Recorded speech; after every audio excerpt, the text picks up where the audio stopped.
পাহাড়ি জনপদ জঙ্গল সলিমপুর। চট্টগ্রামের ফৌজদারহাট এলাকার চট্টগ্রাম মেডিকেল বিশ্ববিদ্যালয়ের বিপরীত পাশেই বাইপাস মোড়। এই মোড় থেকেই পাকা সড়ক ধরে সিএনজিতে মাত্র ৮ ঘন্টার পথ ছিন্নমূল বা জঙ্গল সলিমপুর। এই জঙ্গল সলিমপুরকে বলা হয় সন্ত্রাসীদের অভয়ারণ্য।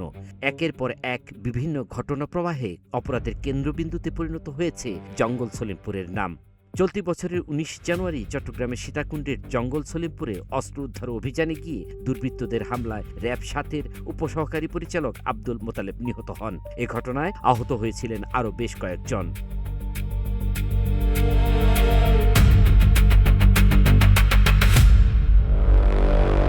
জীবন অবাক না করলে কে করবে? ২৮% মিল্ক ফ্যাটের অবাক করার সাথে ফ্রেশ মিল্ক পাউডার। জীবন অবাক করুক প্রতিদিন। সম্প্রতি ২৪ মে রোববার দিনগত রাত ১টার দিকে নবনির্মিত র‍্যাবের ক্যাম্পে ভারী আগ্নেয়াস্ত্র নিয়ে কয়েকশো দুর্বৃত্ত চারপাশ থেকে ক্যাম্পটি ঘিরে ফেলে অতর্কিত গুলি চালায়। সেই সঙ্গে তারা বুলডোজার দিয়ে ক্যাম্পের দেয়াল ও স্থাপনা গুঁড়িয়ে দেয়। পরিকল্পিত এই হামলার অংশ হিসেবে দুর্বৃত্তরা জঙ্গল সলিমপুরে প্রবেশের প্রধান সড়কের কয়েক জায়গায় মাটি কেটে যোগাযোগ বিচ্ছিন্ন করে দেয়। এর আগে চলতি বছরের ৯ মার্চ জঙ্গল সলিমপুরে সাঁড়াশি অভিযান চালায় যৌথ বাহিনী। কিন্তু যৌথ বাহিনীর অভিযানের মুখেই চলছিল স্থানীয়দের পাহাড় কেটে বসতি স্থাপনের কর্মযজ্ঞ। গেল ১৯ জানুয়ারি র‍্যাব ৭-এর উপসহকারী পরিচালক আব্দুল মোতালেব নিহত হওয়ার পর ২৫ জানুয়ারি চট্টগ্রাম জেলার সীতাকুণ্ড উপজেলার জঙ্গল সলিমপুর এলাকায় সরেজমিন পরিদর্শনে যায় নাগরিক প্রতিদিনের এই প্রতিবেদক। তবে স্থানীয়দের কেউই ক্যামেরার সামনে সলিমপুরের সন্ত্রাসীদের বিষয়ে কথা বলতে রাজি হননি।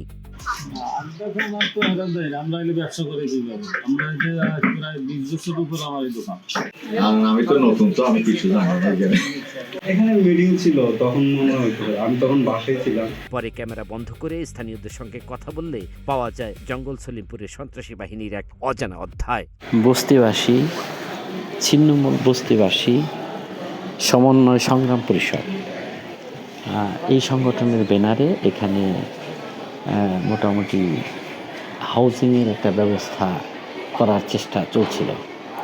এটা আওয়ামী লীগ সরকারের সময়ও হয়েছে। বর্তমান সময়ে এটা নিয়ে আধিপত্য বিস্তারকে কেন্দ্র করে বিভিন্ন গ্রুপের মধ্যে প্রায় দাঙ্গা হাঙ্গামা লেগেই থাকে না বিষয়টা। অনুসন্ধানে জানা যায় গত ৪ দশক ধরে সরকারি পাহাড় কেটে সেখানে গড়ে উঠেছে কয়েক হাজার অবৈধ বসতি। এখনও পাহাড় কেটে চলছে প্লট বাণিজ্য। আর এই বাণিজ্য দখল টিকিয়ে রাখতে এলাকাটিতে গড়ে তোলা হয়েছে সন্ত্রাসী বাহিনী। এলাকাটি সার্বক্ষণিক সশস্ত্র পাহারায় থাকে এসব সন্ত্রাসীরা। মূলত পাহাড়ের ভূমি দখলকে কেন্দ্র করেই সেখানে রুকন ও ইয়াসিনের ২ বাহিনী গড়ে উঠেছে। অনুসন্ধানে উঠে এসেছে জঙ্গল সলিমপুর সন্ত্রাসীদের অভয়ারণ্য হওয়ার নেপথ্যে রয়েছে ৩,০০০ একর সরকারি ভূমির ভাগবাটোয়ারা আর দখলদারিত্ব। ৩৭টি পাহাড় এবং ৮টি টিলায় থাকা এই ভূমি প্লট আকারে বেচাকেনা করছে সেখানকার রোকন ও ইয়াসিনের ২ বাহিনী। গত ২ দশকে এখানে ডজনেরও বেশি মানুষ খুন হয়েছে। এর মধ্যে শুধু ৫ আগস্টের পর লাশ পড়েছে ৫টিরও অধিক। সর্বশেষ ২৪ মে চট্টগ্রামের সীতাকুণ্ড উপজেলার জঙ্গল সলিমপুরে র‍্যাব ক্যাম্পে ইয়াসিন বাহিনীর তাণ্ডবের ঘটনা ঘটেছে। নবনির্মিত র‍্যাব ক্যাম্পে ভারী অস্ত্রশস্ত্র নিয়ে হামলা চালায় দুর্বৃত্তরা। বুলডোজার দিয়ে গুঁড়িয়ে দেয় ক্যাম্পের দেয়াল ও স্থাপনা। তবে মঙ্গলবার সুপ্রিম কোর্ট প্রাঙ্গণে জাতীয় ঈদগাহ ময়দানে আয়োজিত ঈদের নিরাপত্তা বিষয়ে আয়োজিত সংবাদ সম্মেলনে র‍্যাবের মহাপরিচালক আহসান হাবিব পলাশ জানালেন, এই ঘটনায় ৩০ জনকে গ্রেপ্তার করা হয়েছে। নতুন একটা ক্যাম্প তৈরি করে আমরা সেখানে কর্পোরেশন সেটেল করার জন্য যাওয়ার উদ্যোগ গ্রহণ করেছিলাম। সেইখানে তারা হামলা করেছে। ইয়াসিন বাহিনী আমাদের চেয়ে শক্তিশালী হয়েছে, এটা ভাবার কোনো সুযোগ নাই। তারা অতর্কিত কাজটা করেছে এবং আমার মনে হয় আমাদের কিছুটা দুর্বলতা ছিল, এটা অস্বীকার করার উপায় নেই। আমরা হয়তো তাদের কার্যক্রমটা সেই লেভেলের মনিটরিংটা করতে পারিনি।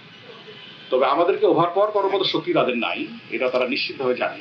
তো কালকে গত রাতেই যে ঘটনাটা ঘটিয়েছে, এটা আমাদের কিছু অসাবধানতা বশত ঘটেছে কথাটি। তবে তারা এখানে আসতে পারবে না, তাদের সে শক্তি নাই। তারা যেখানেই থাকুক, যেভাবে থাকুক, তাদেরকে আমরা উচ্ছেদ করবো। এবং এই পর্যন্ত প্রায় ৩০ জন অ্যারেস্ট রয়েছে, গ্রেপ্তার রয়েছে এই সংক্রান্তে। এবং আপনারা নিশ্চিত থাকতে পারেন তারা কোনোভাবে সেখানে ঢুকতে পারবে না। আইন শৃঙ্খলা বাহিনী বা প্রশাসনের কোনো অভিযান হলেই পাল্টা হামলা চালায় জঙ্গল সলিমপুরের সন্ত্রাসী বাহিনী।